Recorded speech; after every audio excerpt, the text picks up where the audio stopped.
Hello everyone, welcome to trick clubs. My name is Saurabh. और आज जो है वो 6 नए आर्मी स्कूल से वैकेंसी आई हुई है। और आप सबसे ऊपर में ये देखिए, army public school Birpur Garhi cantt Dehradun. और जितनी भी वैकेंसीज़ है वो सब ये रेगुलर बनली है, रेगुलर सीट्स के लिए ही आई हुई है।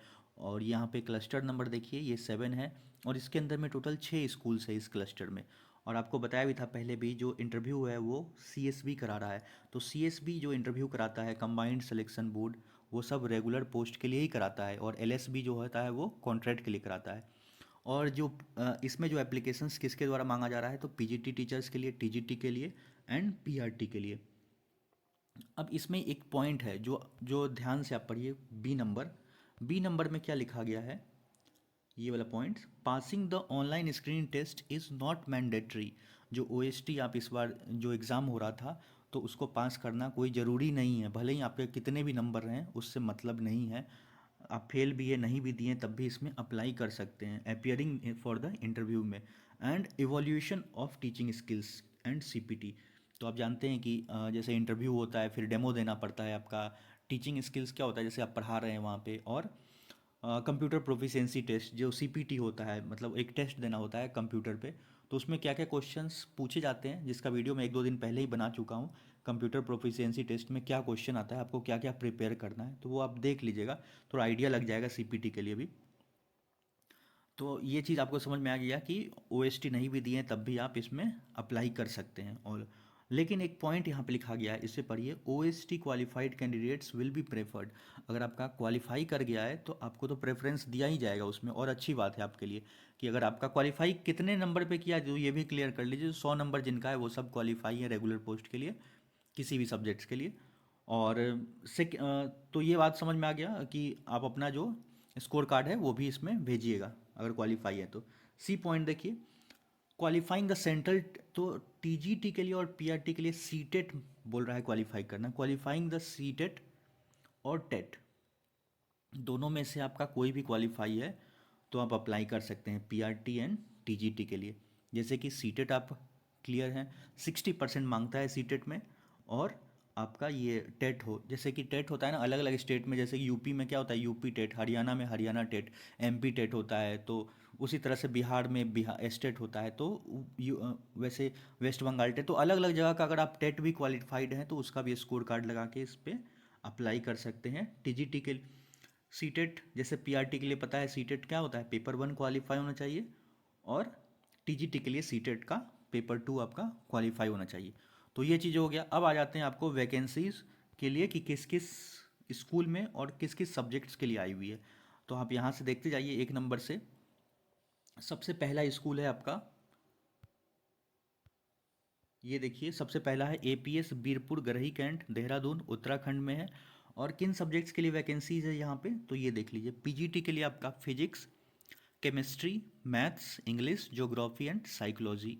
और टीजीटी में इस स्कूल में किसके लिए वैकेंसीज है, सोशल साइंस के लिए। लेकिन पीआरटी के लिए इन लोगों ने कोई वैकेंसी ही नहीं दिया इसमें। चलिए हटाइए, पीआरटी का अभी बहुत कम ही आ रहा है और आएगा, फिर बाद में आएगा। सेकेंड वाला स्कूल है APS Clement town Dehradun Uttarakhand. तो इसमें भी वैकेंसीज हैं और इसमें ये वाली वैकेंसीज है, आप देख लीजिए। Maths, accounts, business studies, geography, psychology and fine arts के लिए।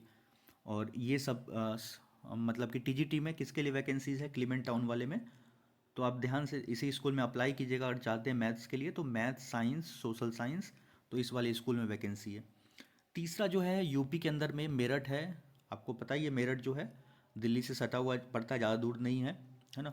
तो मेरठ जो है, तो मेरठ में जो है वैकेंसीज पीजीटी के लिए English, political science, home science, तो इन सब के लिए। और टीजीटी के लिए जो वैकेंसीज है इंग्लिश, हिस्ट्री एंड ज्योग्राफी के लिए। तो ये वाले मेरठ वाले स्कूल में ये वैकेंसीज है। नेक्स्ट है एपीएस रायवाला। एपीएस रायवाला, और ये जो है देहरादून में है। यहाँ पे लिखा हुआ है मिल स्टेशन देहरादून में है। और बायोलॉजी और साइकोलॉजी के लिए पीजीटी के लिए वैकेंसीज है। तो इस स्कूल में आप देख लीजिए, एपीएस रायवाला में बायोलॉजी एंड साइकोलॉजी इसी के लिए वैकेंसीज है। लेकिन टीजीटी के लिए कोई सीट यहाँ पे नहीं है। अगला है रुड़की के अंदर में है। तो रुड़की एक फेमस जगह है, आपको जानते हैं, आईआईटी रुड़की भी है यहाँ पे। तो एपीएस नंबर 1 रुड़की उत्तराखंड। और यहाँ पे जो है biology, English, geography, history, political science, तो इन सब के लिए पीजीटी के लिए है। और टीजीटी के लिए भी है रुड़की वाले में, एपीएस नंबर 1 रुड़की में हिंदी, मैथ्स, सोशल साइंस। तो सब अच्छा खासा है, मतलब उत्तराखंड में जो वैकेंसीज़ है यहाँ पे। नेक्स्ट है एपीएस नंबर 2 रुड़की उत्तराखंड। इसमें भी है पीजीटी के लिए इंग्लिश मैथ्स में, एंड टीजीटी के लिए है आर्ट एंड क्राफ्ट के लिए। अब आप देखिए कि रुड़की वाले ने ही वैकेंसी दिया हुआ है पीआरटी वाले के लिए, बस रुड़की वाले में, वो भी एपीएस नंबर 1, दो है एपीएस रुड़की में, नंबर 1 वाले में। तो जो पीआरटी के लिए अप्लाई करना चाहते हैं तो सीधा इसमें अप्लाई कर दीजिएगा, नंबर 1 वाले में, एपीएस नंबर 1 रुड़की। पीआरटी है सभी सब्जेक्ट्स का, बाकी सब में किसी में वैकेंसी यहाँ पे पीआरटी की नहीं है। अब इसमें ये है कि आप एक क्लस्टर में, जैसे कि अब ये नहीं कि सब स्कूल्स में आप अप्लाई कर सकते हैं। जैसे मान लीजिए अगर आपको करना है अप्लाई ना, तो जैसे ये क्लीमेंट टाउन हो गया। अब क्लीमेंट टाउन वाले में टीजीटी मैथ्स का भी सीट है यहाँ पे, और टीजीटी मैथ्स यहाँ भी है रुड़की वाले में।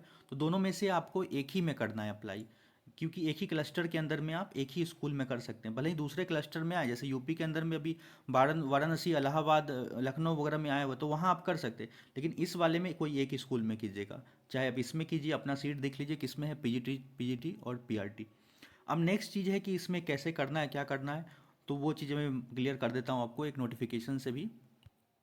और क्वालिफिकेशन वगैरह का, एक मिनिमम क्वालिफिकेशन का जो क्राइटेरिया है वो सभी मैं आपको बता देता हूँ। 4 नंबर पॉइंट आपको क्या, फ्रेशर्स जो इनका भी 40 साल से कम है तो वो सब अप्लाई कर सकते हैं। यहाँ पे देखिए below 40 years and fresh candidate no teaching experience, तो आपके लिए कोई एक्सपीरियंस नहीं है फिर भी आप अप्लाई कर सकते हैं। एक्सपीरियंस वाले से 40 से 57, मतलब 40 से 57 ईयर्स तक का मांगता है। तो minimum 5 years teaching experience in last 10 साल के अंदर में आपका 5 साल का एक्सपीरियंस होना चाहिए। अप्लाई कैसे करना है, तो इन सब से रिलेटेड मैं ऑलरेडी वीडियो बना रखा हूँ, तो चैनल पे आप देख सकते हैं। सबका वही तरीका है अप्लाई करने का, आपको एक AWES वेबसाइट से फॉर्म डाउनलोड करना है, और वो फॉर्म ऑलरेडी मेरे टेलीग्राम पे भी आपको मिल जाएगा, वो फॉर्म ऑलरेडी डाउनलोडेड है।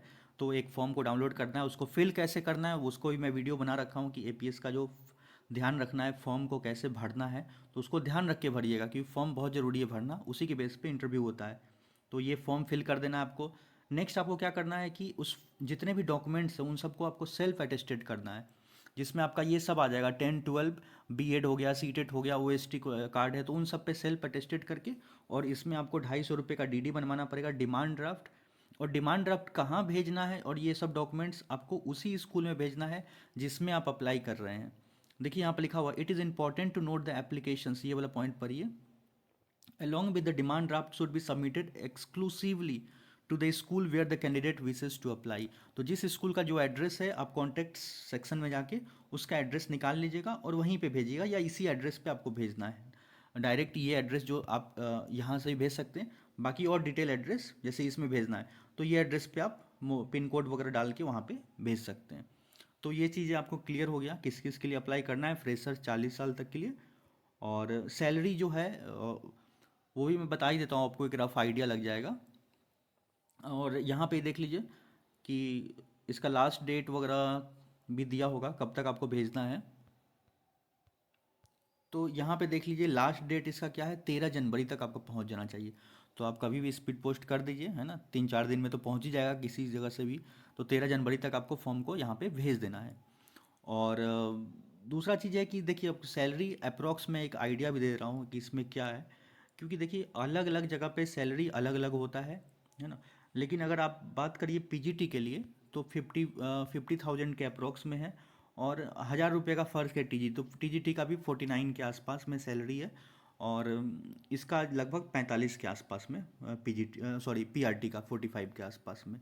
तो डिपेंड करता है, एग्ज़ाम फिक्स नहीं है, वो सिटीज़ पे डिपेंड होता है। जैसे कि एचआरए कहीं का 8%, कहीं का 10 है, और XYZ सिटीज़ होता है तो उन पे सैलरी का थोड़ा बहुत फ्लक्चुएट होगा। डीए हो गया, तो ये सब मतलब एक रेंज, मतलब कि ऑन एन एवरेज अगर बात करिए तो 45 to 50 के अप्रोक्स में आप एक जो है वो मिलता है। बाकी एग्जैक्ट आपको वहाँ पे भी बता दिया जाएगा, क्योंकि ये रेगुलर है, कॉन्ट्रैक्ट और एडहॉक में सैलरी कम रहती है। तो ये सब तो हो गया। और बाकी फॉर्म वगैरह कैसे फिल करना है तो आप वो मेरा वीडियो देख लीजिए, आपको आइडिया लग जाएगा फॉर्म कैसे भरना है, और कहाँ कहाँ भेजना है, डीडी वगैरह है वो कैसे बनवाना है। देख लीजिए एक बार मैं क्विकली बता देता हूँ आपको कि कौन कौन अप्लाई कर सकता है, मिनिमम इसेंशियल क्वालिफिकेशन क्या है। तो इसका पीडीएफ भी मैं शेयर कर दूंगा। तो देखिए पोस्ट ग्रेजुएट टीचर के लिए क्या क्या होना चाहिए। तो यहाँ पे एक नंबर पढ़िए, पीजी। देखिए नाम से ये पोस्ट ग्रेजुएट, तो आप पीजी किए रहिएगा तभी इसमें अप्लाई कीजिएगा। तो पीजी मतलब मास्टर डिग्री जो होता है आपका 2 ईयर इंटीग्रेटेड पोस्ट ग्रेजुएट या एमए या एमएससी कोर्स होना चाहिए।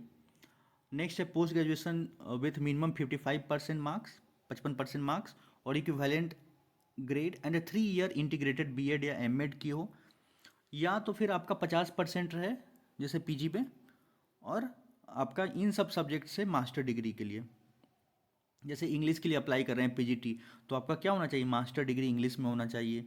हिंदी के लिए अप्लाई कर रहे हैं तो हिंदी और Sanskrit with Hindi as one of the subjects at graduation level में आपका हिंदी और Sanskrit with Hindi as one of the subjects. क्योंकि हिंदी के लिए अप्लाई कर रहे हैं तो आपका ग्रेजुएशन लेवल पे क्या होना चाहिए, जहाँ पे लिखा हुआ है कि हिंदी होना चाहिए। पीजीटी इकोनॉमिक्स के लिए इकोनॉमिक्स या अप्लाइड इकोनॉमिक्स या बिजनेस इकोनॉमिक्स, इन सब में आपका क्या होना चाहिए, मास्टर डिग्री होना चाहिए। हिस्ट्री में तो हिस्ट्री से आप मास्टर्स की हो, ज्योग्राफी तो ज्योग्राफी से। तो इस तरह से ये सब जो क्राइटेरिया है। और यहाँ पे देख लीजिए है ना, पीजीटी फाइन आर्ट्स के लिए फाइन आर्ट्स में, लेकिन फाइन आर्ट्स में एक चीज़ और है, नीचे वो लिखा हुआ है बता देता हूँ। तो यहाँ पे आप देख लीजिए केमिस्ट्री में, केमिस्ट्री बायो में, ये सब में क्या होना चाहिए, मास्टर्स होना चाहिए। और फाइन आर्ट वाले के लिए एक ये है कि बीएड इज़ नॉट मैंडेटरी, मतलब बीएड नहीं भी किए रहे तब भी फाइन आर्ट वाले वो कर सकते हैं। बस आप पीजीटी जो यहाँ पे लिखा है ना फाइन आर्ट्स के लिए, पीजीटी फाइन आर्ट्स और एजुकेशनल क्वालिफिकेशन मतलब मास्टर डिग्री होना चाहिए आपका फाइन आर्ट्स में। बीएड उसमें नहीं मांगा है फाइन आर्ट को लिए। नेक्स्ट है यहाँ पे जैसे कंप्यूटर साइंस में, तो ये तो सिंपल है। कंप्यूटर साइंस वाले क्या होते हैं, जैसे कि बी टेक कर रखे हैं है ना, तो वो लोग भी अप्लाई कर सकते हैं फ्रॉम ए रिकग्नाइज्ड ऑफ और university of government of India. और बी टेक है एनी स्ट्रीम एंड, अगर आप देखिए बी टेक कंप्यूटर साइंस से किए हैं तो डायरेक्ट आप भर सकते हैं। आपका कंप्यूटर साइंस या आईटी से किए हुए हैं और आपका 50% नंबर है, तब तो ये पोस्ट के लिए पीजीटी कंप्यूटर साइंस से भर सकते हैं। और दूसरी बात है कि जो बी टेक कंप्यूटर साइंस से किए हुए हैं या आईटी से, तो उसमें बीएड नहीं मांगता है, ये भी चीज़ समझ लीजिए। डायरेक्ट आप कंप्यूटर टीचर बन सकते हैं अगर इंजीनियरिंग कर रखे हैं बी टेक कंप्यूटर साइंस या आईटी से, उसमें बीएड की कोई ज़रूरत नहीं है। सेकंड पॉइंट है कि अगर बीएड किसी भी ब्रांच है, जैसे सिविल हो गया, मैकेनिकल हो गया, इलेक्ट्रिकल हो गया, किसी भी ब्रांच से आप बीटेक कर रखे हैं, लेकिन उसके साथ क्या मांग रहा है आपसे, post graduate diploma in computer, मतलब पीजीडीसी। हाँ, post graduate diploma in computer, PGDCA होता है कंप्यूटर एप्लीकेशन, तो वो भी मांग रहा है। अगर आप दूसरे ब्रांच से किए हुए हैं मैकेनिकल इलेक्ट्रिकल वगैरह से, तब आपसे ये मांग रहा है। लेकिन आपका कंप्यूटर और आईटी है तो डायरेक्ट आप अप्लाई कर सकते हैं। नेक्स्ट है कंप्यूटर साइंस के लिए एमएससी होना चाहिए, तो इससे भी आप कर सकते हैं। अगर आप एमएससी किए हुए हैं कंप्यूटर साइंस या एमसीए किए हुए हैं तब भी कर सकते हैं। बीएससी है कंप्यूटर साइंस या बीसीए है या पोस्ट ग्रेजुएट, तब भी कर सकते हैं। तो नेक्स्ट है post graduate diploma in computer and post graduate degree in any subject. तो ये सब कुछ क्राइटेरिया है, आप इसको देख लीजिएगा।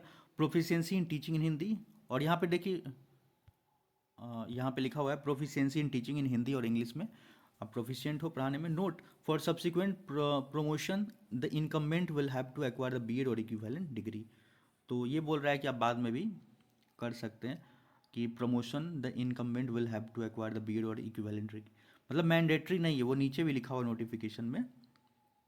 बाकी पीजीटी इंफॉर्मेशन प्रैक्टिस के लिए ये सब क्राइटेरिया है, आप देख लीजिए कि इसमें क्या क्या मांग रहा है ना। At least 50% marks, BTech in computer science, IT computer engineer, electronics and communication से।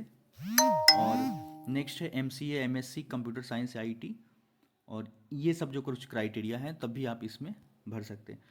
हाँ, मेन चीज़ जो बता रहा था बीएड नहीं कहाँ मांग रहा है, तो ये वाला पॉइंट पढ़िए। BEd is not mandatory for PGT computer science, क्योंकि केंद्रीय विद्यालय संगठन का कुछ रूल्स वगैरह के अकॉर्डिंग बीएड कंपलसरी नहीं है। तो ये चीज़ आपको समझ में आ गया। बाकी क्या है, मास्टर डिग्री के लिए फिजिकल एजुकेशन के लिए ये सब है। तो फिजिकल एजुकेशन में क्या मांगता है, तो ये सब आपका क्वालिफिकेशन है बैचलर ऑफ फिजिकल एजुकेशन और बैचलर ऑफ बीपी और bachelor of science BSc in health and physical education, degree in sports with 55% आपके नंबर होना चाहिए। इसमें क्या एटलीस्ट 50% मार्क्स होने चाहिए आपके बीपीएड डिग्री या इंटीग्रेटेड 4 ईयर प्रोफेशनल डिग्री या बीपीएड विथ एटलीस्ट 55% मार्क्स। तो ये सब है। और टीजीटी के लिए क्या है, तो देखिए टीजीटी के लिए क्या होता है, ग्रेजुएशन चाहिए आपका, बस ग्रेजुएशन और 50% मार्क्स है, तब भी आप इसको अप्लाई कर सकते हैं। क्योंकि यही चीज़ लिखा गया ना, ये सब पॉइंट्स पर ही आपका क्या क्या लिखा गया कि इसमें देखिए 2-3 पॉइंट्स है। पहले क्या है कि 4 years integrated degree course of regional college of education in NCERT with 50% marks है, या पोस्ट ग्रेजुएशन अगर आपका 55% मार्क्स है पोस्ट ग्रेजुएशन में, और इक्विवेलेंट ग्रेड, और 3 year क्या बोल रहा है, इंटीग्रेटेड बीएड या एमएड की हो। नेक्स्ट है bachelor degree with at least 50% marks in concern subjects, जो 50% मार्क्स से आप किसी भी सब्जेक्ट में आपके बैचलर डिग्री है जो ग्रेजुएशन किए हुए हैं, तब भी आप अप्लाई कर सकते हैं टीजीटी टीचर के लिए, जिस भी सब्जेक्ट्स का है। तो ये आप यहाँ देख सकते हैं, संस्कृत है तो Sanskrit as a subject in 3 साल आपका ग्रेजुएशन में संस्कृत होना चाहिए। Hindi as a subject in 3 साल होना चाहिए हिंदी के लिए, टीजीटी हिंदी के लिए। इंग्लिश वाले के लिए 3 साल में इंग्लिश होना चाहिए आपका ग्रेजुएशन के अंदर पे। एसएसटी के लिए तो any of the following, history, geography, economics and political science which one must be either history और ज्योग्राफी। तो इसमें से आपका कोई भी दो होना चाहिए, any of the two following, history हो, geography, economics and political science, of which one must either be history और ज्योग्राफी, जिसमें आपका एक हिस्ट्री और ज्योग्राफी तो होना ही है इसमें, दोनों में से एक। नेक्स्ट है मैथमेटिक्स के लिए bachelor degree in mathematics with any of the following subjects, तो बैचलर डिग्री आपका मैथ्स में हो और एनी ऑफ द कोई फॉलोइंग सब्जेक्ट जैसे physics, chemistry, economics, computer science, statics. TGT science के लिए bachelor degree in science with any of the following, जैसे कि साइंस के लिए आप अगर अप्लाई करना चाहते हैं तो bachelor degree in science with any of the subjects, आपका बॉटनी हो गया, जूलॉजी हो गया, केमिस्ट्री एंड फिजिक्स। तो ये सब आप जैसे कि ग्रेजुएशन लेवल पे आपका सब्जेक्ट रहा हो तो अप्लाई कर सकते हैं। और बाकी टीजीटी कंप्यूटर साइंस के लिए क्या है, बीसीए और ग्रेजुएशन इन कंप्यूटर साइंस, और बीटेक और ग्रेजुएशन। लेकिन इसमें एक चीज़ है ना कि टीजीटी कंप्यूटर साइंस वाले को बीएड में रिलैक्सेशन नहीं दिया गया है, उनके बीएड मांग रहा है यहाँ पे, देखिए relaxation BEd qualification is not available for PGT computer science के लिए। तो ये सब कुछ क्राइटेरिया है, बीएड पास होना चाहिए। फिर टीजीटी वाले के लिए क्या मांग रहा है, जैसे शुरू में लिखा था सीटेट होना चाहिए या टेट होना चाहिए, जो आपको बता दिया था पहले ही पेपर में कि सीटेट या टेट में 60% आपका मांगता है स्टेट वाले में। प्रोफिशिएंसी इंग्लिश मीडियम में और कंप्यूटर की आपको जानकारी, वो सब चीज़ें तो होगा ही आपके पास। तो ये सब है। फिजिकल एजुकेशन के लिए भी आपका यहाँ पे लिखा हुआ है, फिजिकल एजुकेशन में ये 50% नंबर होना चाहिए, ग्रेजुएशन होना चाहिए फिजिकल में, तो एजुकेशन में 40% है तब भी आप एलिजिबल हैं। तो ये सब है, आप डिटेल थोड़ा लेके पढ़ लीजिएगा ये सब जो लिंक है। और मैं आपके टेलीग्राम पे भी अपने शेयर कर दूंगा, आपको टेलीग्राम का लिंक इस वीडियो के डिस्क्रिप्शन में मिल जाएगा। दूसरी बात ये है कि मैं यही सजेस्ट करूंगा कि अगर आप लोग के नियर बाई है, जहाँ भी है, तो ज़रूर इंटरव्यू दीजिए, थोड़ा आपको आइडिया लगेगा, कुछ सीखने को मिलेगा। और अगर बहुत ज़्यादा दूर दराज है तब तो स्किप कीजिए, कि अगर आप नहीं वहाँ पे जॉब कर सकते हैं। और बाकी मान लीजिए यहाँ नहीं होता है तो कहीं और फिर से इंटरव्यू दे के आप सिलेक्शन ले सकते हैं। लेकिन ये रेगुलर वैकेंसीज हैं तो आप फिलअप कर सकते हैं, है ना।